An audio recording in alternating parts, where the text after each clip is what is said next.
నమస్కారం, నా పేరు త్రిష. ఛానల్ 9 న్యూస్ కి స్వాగతం. ముందుగా హెడ్లైన్స్. నకిలీ మద్యంపై ధ్వజమెత్తిన పూజిత. బెల్ట్ షాపులపై దృష్టి పెట్టండి. దాడి చేసిన వారిపై చర్యలు తీసుకోవాలి. మేయర్ పొట్లూరి స్రవంతిపై అవిశ్వాసానికి మంత్రి పొంగూరు నారాయణ గ్రీన్ సిగ్నల్. బాణాసంచా దుకాణాలపై సిఐ సాంబశివరావు మెరుపు దాడులు. నెల్లూరు నగర మేయర్ పొట్లూరి స్రవంతిపై అవిశ్వాసానికి రంగం సిద్ధమైంది. మంత్రి పొంగూరు నారాయణ గ్రీన్ సిగ్నల్ ఇచ్చినట్టు తెలుస్తోంది. ఇప్పటికే Nellore rural MLA Kotamreddy Sridhar Reddy mayor కి వ్యతిరేకంగా ఉన్నారు. నగర మేయర్ ప్రస్తుతం ఏ పార్టీకి సంబంధం లేకుండా వ్యవహరిస్తున్నారు. ఇటీవల కాలంలో నవంబర్లో మేయర్ పై ఎన్నిక పెట్టుకోవచ్చని మంత్రి పొంగూరు నారాయణ తరపున వేమిరెడ్డి విజయభాస్కర్ రెడ్డి కమిషనర్ ను కలిసి గ్రీన్ సిగ్నల్ ఇచ్చినట్టు తెలుస్తోంది. ఈ నేపథ్యంలో టీడీపీ కార్పొరేటర్లు ఒక నెల ముందు అవిశ్వాసానికి కమిషనర్ కు నోటీస్ ఇచ్చేందుకు రంగం సిద్ధం చేస్తున్నారు. దీనికి సంబంధించిన వివరాలు ఇలా ఉన్నాయి. గత నగర కార్పొరేషన్ ఎన్నికల్లో మేయర్ పొట్లూరి స్రవంతి నెల్లూరు రూరల్ నియోజకవర్గంలోని 12వ వార్డు కార్పొరేటర్గా గెలుపొందారు. నెల్లూరు నగర మేయర్ రిజర్వేషన్లో ఎస్టీకి కేటాయించిన నేపథ్యంలో పొట్లూరి స్రవంతిని ఆనాటి వైసీపీ ఎమ్మెల్యేగా ఉన్న కోటంరెడ్డి శ్రీధర్ రెడ్డి కోరిక మేరకు జగన్మోహన్ రెడ్డి పొట్లూరి స్రవంతిని మేయర్ అభ్యర్థిగా గ్రీన్ సిగ్నల్ ఇచ్చారు. నెల్లూరు నగరంలో 54 డివిజన్లలో ఆనాటి వైసీపీ మంత్రి పోల్బోయిన అనిల్ కుమార్ యాదవ్, ఆనాటి వైసీపీ ఎమ్మెల్యేగా ఉన్న కోటంరెడ్డి శ్రీధర్ రెడ్డి పోటీపడి 54 డివిజన్లలో క్లీన్ స్వీప్ చేశారు. ఈ నేపథ్యంలో మేయర్ స్రవంతి 2024 వరకు వైసీపీ మేయర్గా కొనసాగారు. కాలచక్రం గిర్రున తిరిగింది. కోటంరెడ్డి శ్రీధర్ రెడ్డి 2023లోనే వైసీపీని వ్యతిరేకించి పార్టీకి దూరంగా ఉన్నారు. కోటంరెడ్డితో పాటు మరికొందరు కార్పొరేటర్లు వైసీపీని వ్యతిరేకించి వైసీపీకి రాజీనామా చేసి కోటంరెడ్డి శ్రీధర్ రెడ్డితో కలిసి నడిచారు. అప్పట్లో మేయర్ పొట్లూరి స్రవంతి వైసీపీలో కొనసాగారు. కోటంరెడ్డి శ్రీధర్ రెడ్డికి వ్యతిరేకంగా పనిచేశారు. 2024లో మాజీ ఎంపీ ఆదల ప్రభాకర్ రెడ్డి మద్దతిచ్చి ఎన్నికల్లో పనిచేశారు. ఈ నేపథ్యంలో ఆదల ప్రభాకర్ రెడ్డితో పాటు సిటీలో పోటీ చేసిన వైసీపీ అభ్యర్థి ఎండి ఖలీల్ ఓటమి పాలయ్యారు. రాష్ట్ర వ్యాప్తంగా వైసీపీ ఘోర పరాజయం పాలైంది. దీంతో మేయర్ వైసీపీకి రాజీనామా చేసి టీడీపీలో చేరే ప్రయత్నం చేశారు. దీనికి నెల్లూరు రూరల్ ఎమ్మెల్యే మోకాలడ్డాడు. దీంతో అటు వైసీపీకి ఇటు టీడీపీకి మేయర్ దూరమైంది. నగర కార్పొరేషన్ సమావేశాలు జరుగుతున్న అంశాల వారీగా మంత్రి నారాయణ నియోజకవర్గంలో, కోటంరెడ్డి శ్రీధర్ రెడ్డి నియోజకవర్గంలో ఎవరికి కావలసినట్టు వారు అజెండాను రూపొందించి ఇప్పటి వరకు అజెండాని పాస్ చేసుకుని వెళ్ళిపోతూ వచ్చారు. నగర కార్పొరేషన్ సమావేశాల్లో సైతం సిటీ కార్పొరేటర్లు మంత్రి నారాయణ సార్ ఆదేశాల మేరకు అంటూ నెల్లూరు రూరల్ కార్పొరేటర్లు నెల్లూరు రూరల్ ఎమ్మెల్యే కోటంరెడ్డి శ్రీధర్ రెడ్డి ఆదేశాలతో అంటూ నగర కార్పొరేషన్ సమావేశాల్లో మాట్లాడారే తప్ప మేయర్ అనుమతితో అనే పదాన్ని అజెండా కాపీకే పరిమితం చేసిన విషయం తెలిసిందే. ఈ నేపథ్యంలో నగర మేయర్ పొట్లూరి స్రవంతి భర్త జయవర్ధన్ పై ఫోర్జరీ సంతకం కేసు, నగర కార్పొరేషన్లో ఓ క్లర్క్ విధులకు ఆటంకం కలిగించారన్న ఆరోపణతో కేసు నమోదైంది. ఈ కేసుల వెనుక రూరల్ ఎమ్మెల్యే కోటంరెడ్డి శ్రీధర్ రెడ్డి హస్తం ఉందన్నది జగద్విదితమైన సత్యం. ఈ తరుణంలో కోటంరెడ్డి శ్రీధర్ రెడ్డి మేయర్ పై అవిశ్వాస అస్త్రం ప్రయోగిస్తే మంత్రి నారాయణ అడ్డుకున్నారనే ప్రచారం జరిగింది. నారాయణ తనపై ఎందుకు ఈ ప్రచారం జరుగుతుందంటూ ఆయన ప్రతినిధిగా వేమిరెడ్డి విజయభాస్కర్ రెడ్డి నెల్లూరు కమిషనర్ వద్దకు పంపి ఎన్నిక పెట్టుకోవచ్చని గ్రీన్ సిగ్నల్ ఇచ్చారు.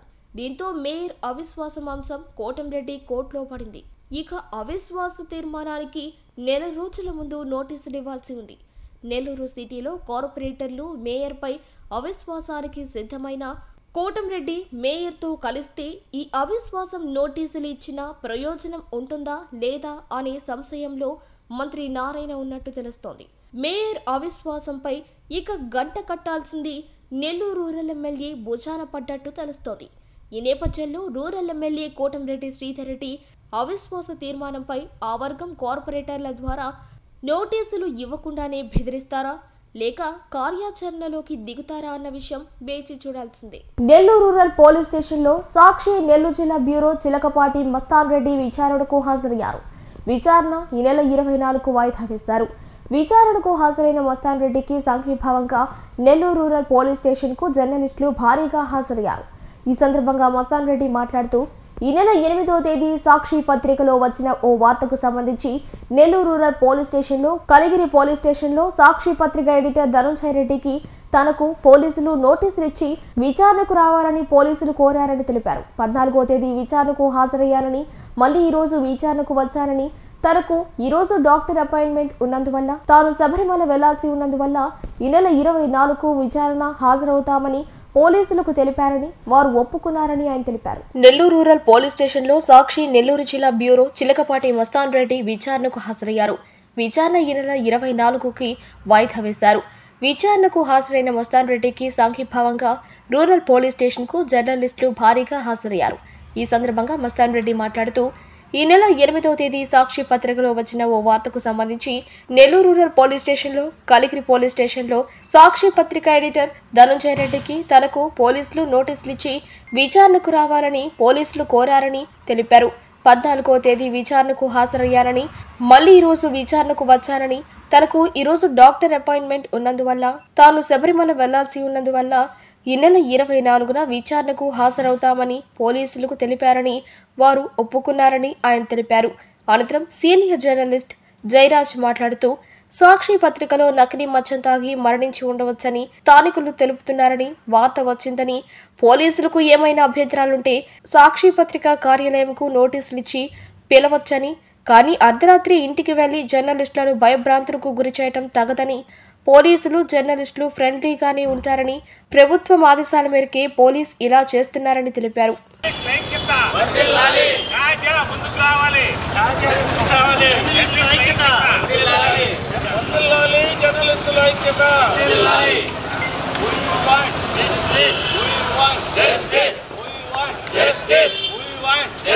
మొన్న ఈ నెల 8వ తేదీ సాక్షి దినపత్రికలో మద్యం సేవించి నలుగురు చనిపోయిన సంబంధించిన వార్తకి Nellore rural police station, Kaligiri police స్టేషన్లో సాక్షి పత్రిక మీద కేసులు నమోదు చేశారు.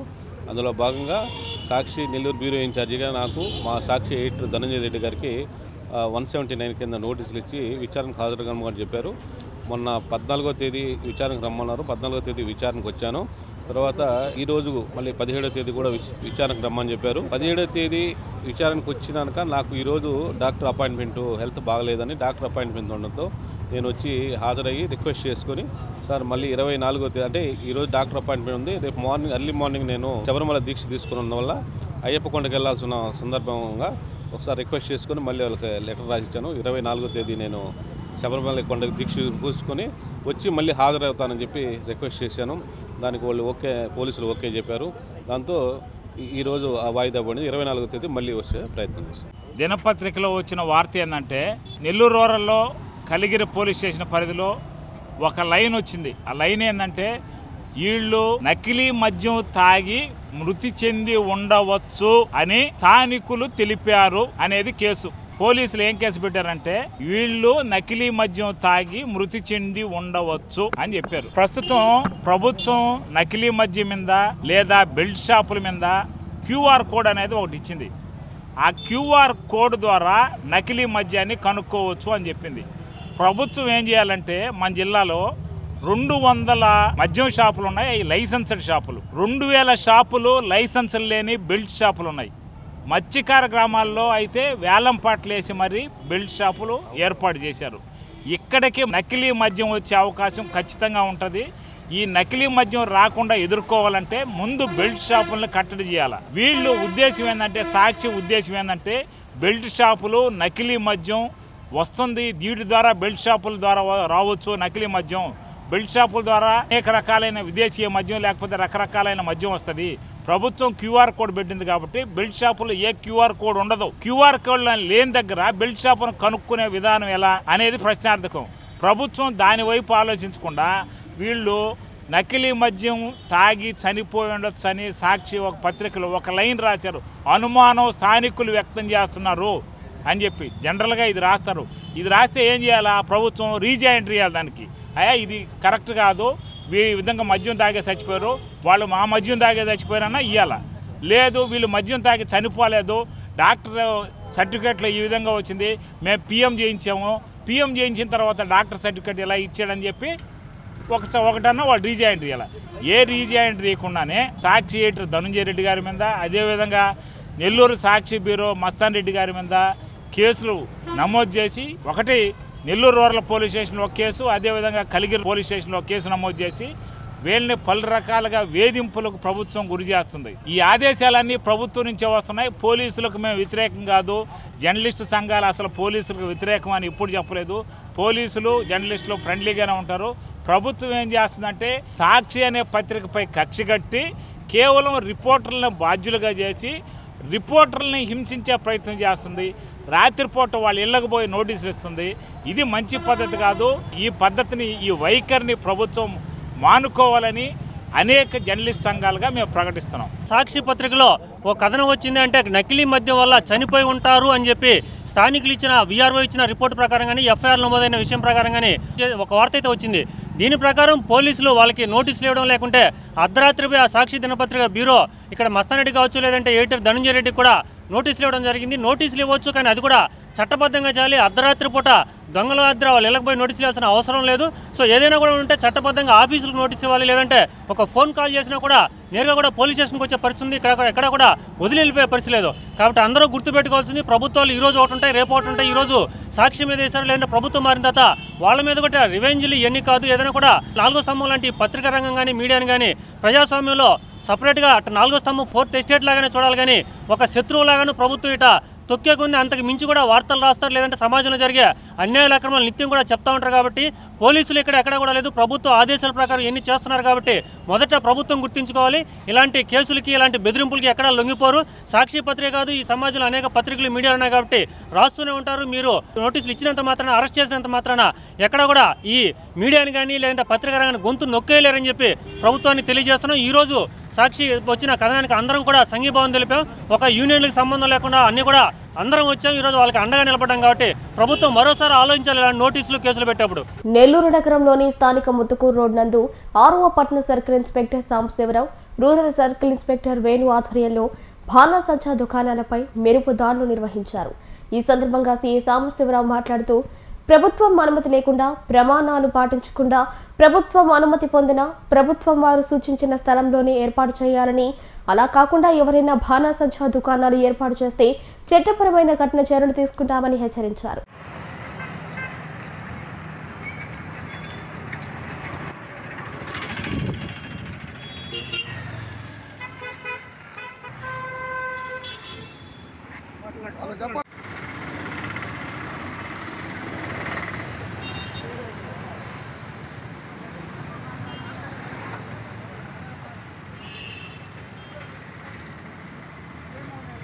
రాబోయే దీపావళి పండుగ సందర్భంగా ఈ ఫైర్ క్రాకర్స్ అమ్మే వాళ్ళకి విజ్ఞప్తి, ఎవరైనా సరే ఈ ఫైర్ క్రాకర్స్ అమ్మేవాళ్ళు వాళ్ళు కేటాయించేటువంటి లైసెన్స్ ప్లేస్ లో మాత్రమే వాళ్ళ అమ్మకాలు చేయాలి.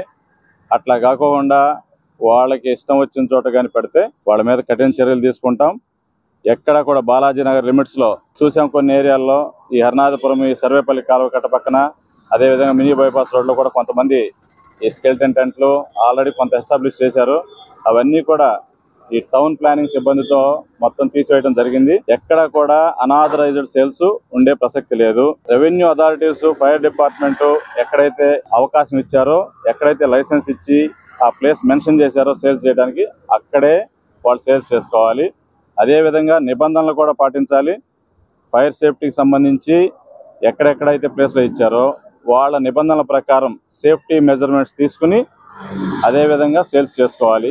అట్లా కాకుండా వైలేట్ చేస్తే ఎక్స్ప్లోజివ్స్ యాక్ట్, బిఎన్ఎస్ దాని ప్రకారం వాళ్ళ మీద కఠినమైన చర్యలు తీసుకోవడం జరుగుతుంది. నెల్లూరు జిల్లా కావలి ఆర్టీసీ కండక్టర్ వెంకయ్యపై ఇటీవల జరిగిన దాడిని ఖండిస్తున్నామని, దాడి చేసిన వ్యక్తులపై కఠిన చర్యలు తీసుకోవాలని ఆర్టీసీ ఎంప్లాయీస్ యూనియన్ గౌరవ అధ్యక్షుడు దేవరకొండ శ్రీనివాసులు డిమాండ్ చేశారు. శుక్రవారం కావలి ఆర్టీసీ డిపోలో డిపో మేనేజర్ని కలిసి వినతి పత్రం అందజేశారు. కొందరు కులాల పేర్లు చెప్పి రౌడీయిజం చేస్తున్నారని, ఆ కులాలలో ఎంతో మేధావులు ఉన్నారన్నారు. కావలిలో ఇలాంటి సంఘటనలు పునరావృతం కాకుండా స్థానిక ఎమ్మెల్యే కావ్య కృష్ణారెడ్డి దృష్టికి తీసుకువెళ్లి దోషులపై కఠిన చర్యలు తీసుకునేలా చేస్తామన్నారు. మొన్న మంగళవారం రోజు సాయంత్రం బస్టాండ్ ప్రాంతంలో ఈ కావలి డిపోలో కండక్టర్గా చేస్తున్నటువంటి వెంకయ్య అనే వ్యక్తి అతను డ్యూటీ ముగించుకొని ఇంటికి ప్రయాణం అవుతున్న సమయంలో ఈ బస్టాండ్ ప్రాంతంలోనే అతని మీద దాడి చేయడం జరిగింది. ఆ దాడి గురించి పోలీస్ శాఖ వారికి తెలియజేయగానే వారు 1 టౌన్ పోలీసు వారు చాలా వేగంగా స్పందించి వారి ఇరువురి మీద కేసు నమోదు చేయడం, అదేవిధంగా వారి మీద తగు చర్యలు తీసుకుంటామని హామీ ఇవ్వడం కూడా జరిగింది. వారి కర్తవ్యం వారు నిర్వర్తించారు. అదేవిధంగా ఈరోజు కావలి డిపో మేనేజర్ గారిని డిపో ఆర్టీసీ లైన్లో వారు ఏమి చట్టపరమైన చర్యలు తీసుకుంటారని వారికి ఈరోజు అర్జీ చేయడం జరిగింది. వారు కూడా మేము 2 రోజుల్లోనే జరిగిన సంఘటన అంతా కూడా నాకు తెలిసింది, నేను 2 రోజుల్లోనే చట్టపరమైన చర్య డిపో ప్రకారం ఏం చర్య తీసుకోవాలో తీసుకుంటారని తెలియజేశారు.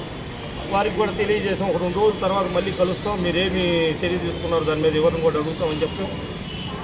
అదేవిధంగా ఈ విషయాన్ని ముఖ్యంగా ఇక్కడ దౌర్జన్యాలు గూండాయిజాలు సహించినటువంటి కావలి శాసనసభ్యులు మా నాయకులు కృష్ణారెడ్డి గారి దృష్టికి తీసుకెళ్తాం.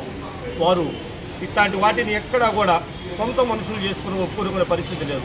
అటువంటిది ఎంతోమంది ప్రయాణికులు ఈ చుట్టూ పరిసర ప్రాంతాల నుంచి కానీ సుదీర్ఘ ప్రాంతాల నుంచి కానీ ఇక్కడికి వచ్చే ప్రయాణికులను భయకంపితుల్ని చేసే విధంగా దాడులు జరిగితే వారు సహించరు. వారు బయట ఊర్లో ఉన్నారు, రాగానే వారికి తెలియజేస్తాం విషయాన్ని కూడా అంతా.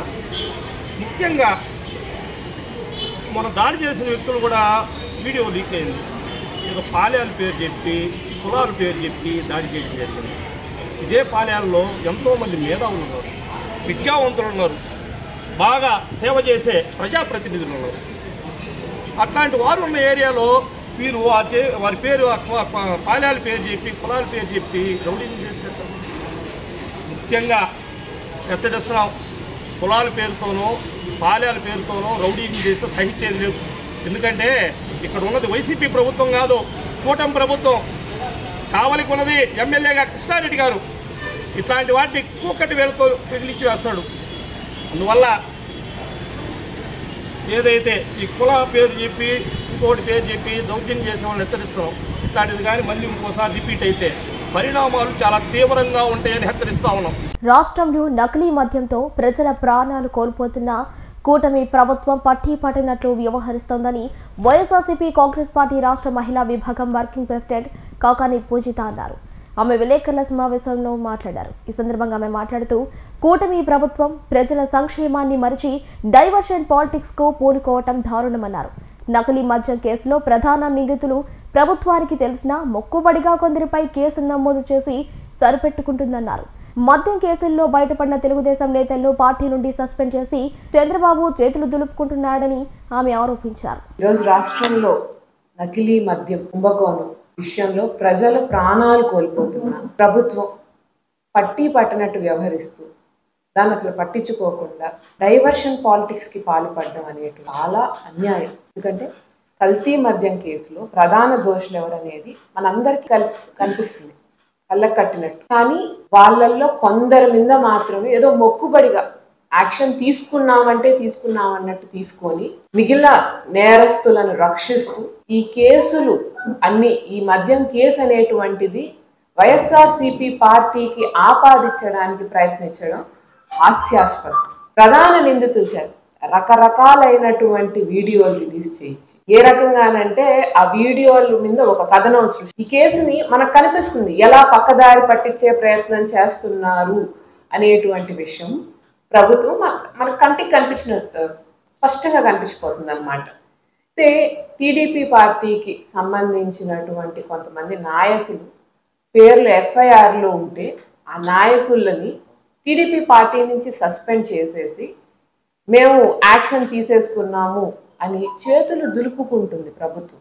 కాకపోతే మనం ఇక్కడ గుర్తించాల్సిన విషయం ఏంటంటే వైఎస్ఆర్సీపీ పార్టీలో అప్పుడు మద్యం ఇట్లా కల్తీ మద్యం తీసుకొచ్చారని చెప్పి రకరకాల ప్రచారాలు చేసి కావాలని చెప్పి వైఎస్ఆర్సీపీ పార్టీని నాయకుల్ని జగనన్న మీద కేసు నెట్టడానికి ప్రయత్నించారు. దానికి సంబంధించి మీరు ఆల్రెడీ ఒక సిట్ సంబంధించిన టీంని ఏర్పాటు చేసుకున్నారు. ఆల్రెడీ ఒకవైపు కల్తీ మద్యం మీద ఆ సిట్ విచారణ జరుగుతుంది. అది జరుగుతున్నప్పుడు సిట్ విచారణకి సంబంధించి మీరు ఈ కల్తీ మద్యం రావడాన్ని ఎలా కనుక్కోలేకపోయారు?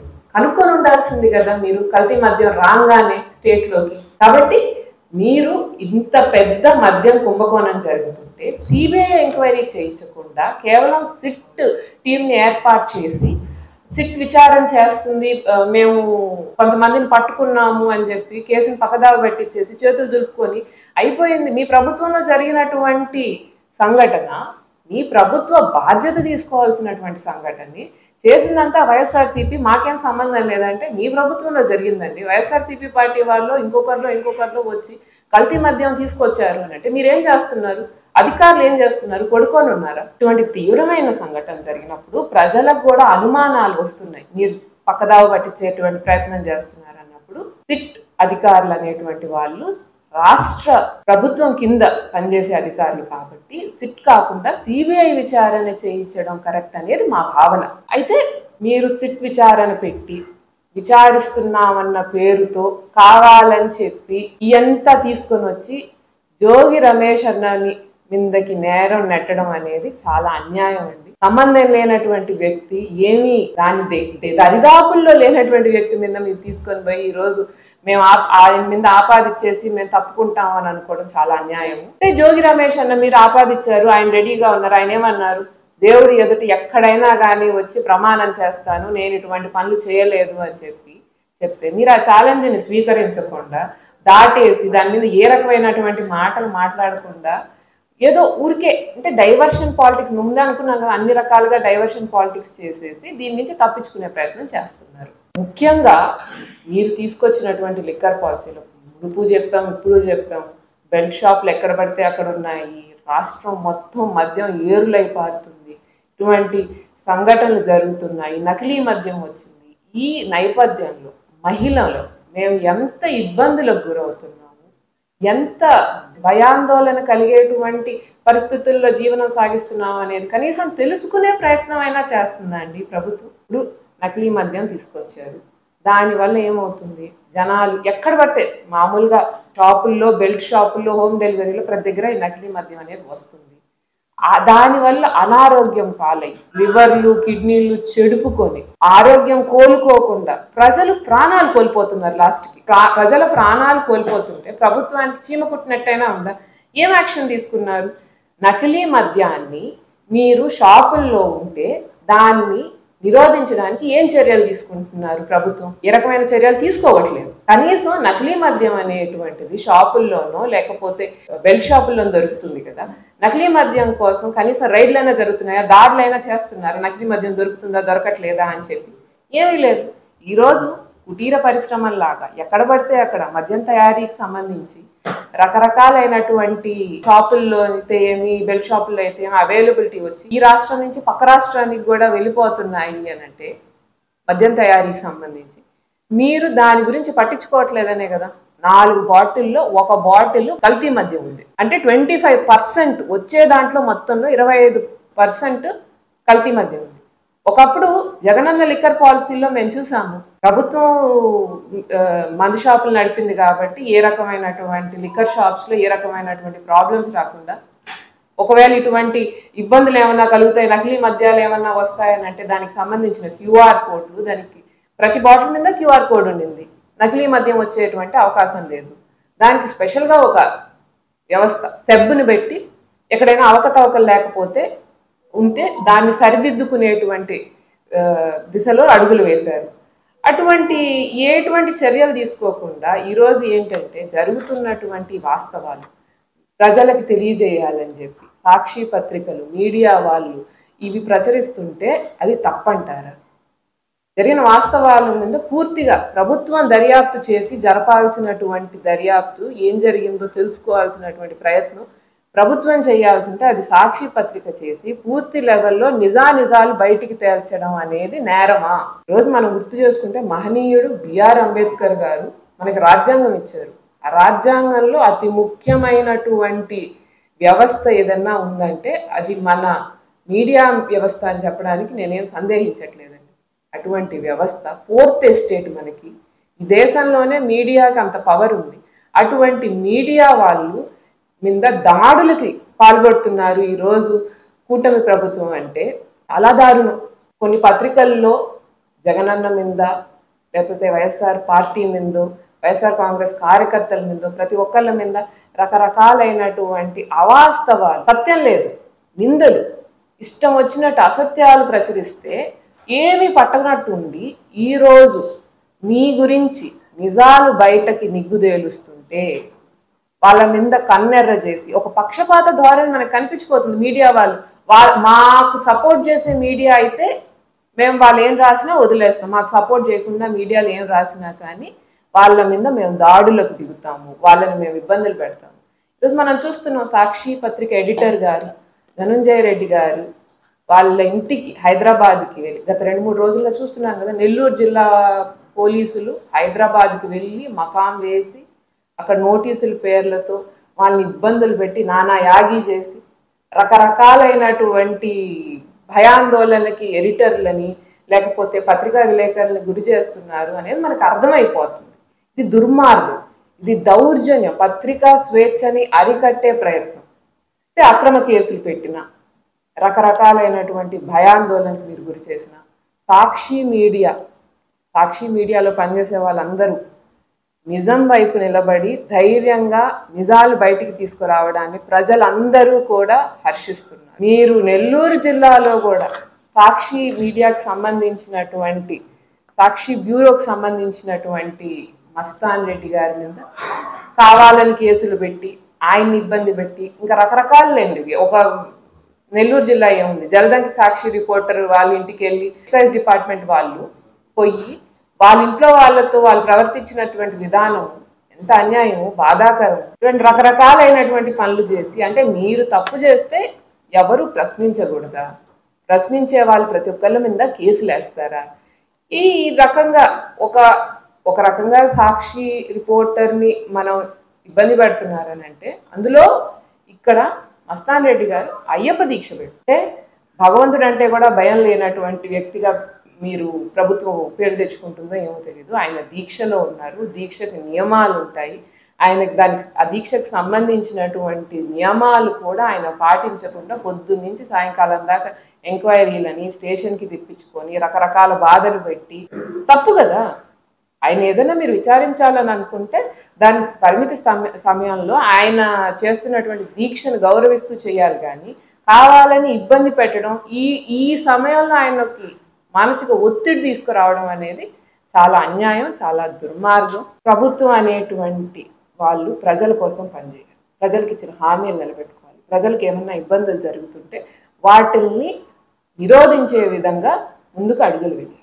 అది వదిలేసి ప్రజలకు, మా మహిళలకు అనేకమైనటువంటి వాగ్దానాలు, హామీలు ఇచ్చి ఆ హామీలను పూర్తి స్థాయిలోనే మర్చిపోయి ఇప్పుడేవో కొన్ని ఇచ్చిన హామీలు మాత్రం అరాకొరగా పూర్తి చేశారు, కొన్ని అయితే అసలే పూర్తి చేయాలి, అసలు వాటిని పట్టించుకోవట్లేదు కూడా. కాబట్టి ప్రశ్నించే వారిని మీరు నోరు నొక్కేస్తున్నారు, వాస్తవాలు చెప్పే వాళ్ళని మీరు పట్టించుకోవట్లేదు, ప్రజలు ప్రాణాలు పోతుంటే మీరు పట్టించుకోవట్లేదు, మహిళలకు మీరు ఇచ్చిన వాగ్దానాలు పట్టించుకోవట్లేదు, కక్ష సాధింపు చర్యలు, ఏదన్నా మీ మీద ఎవరైనా మాట్లాడితే సాక్షి మీడియా మీద దాడులు, ఇంకేదన్నా పత్రికా విలేకరులని టార్గెట్ చేయడం తప్ప మీరు ఏమీ చేయట్లేదు.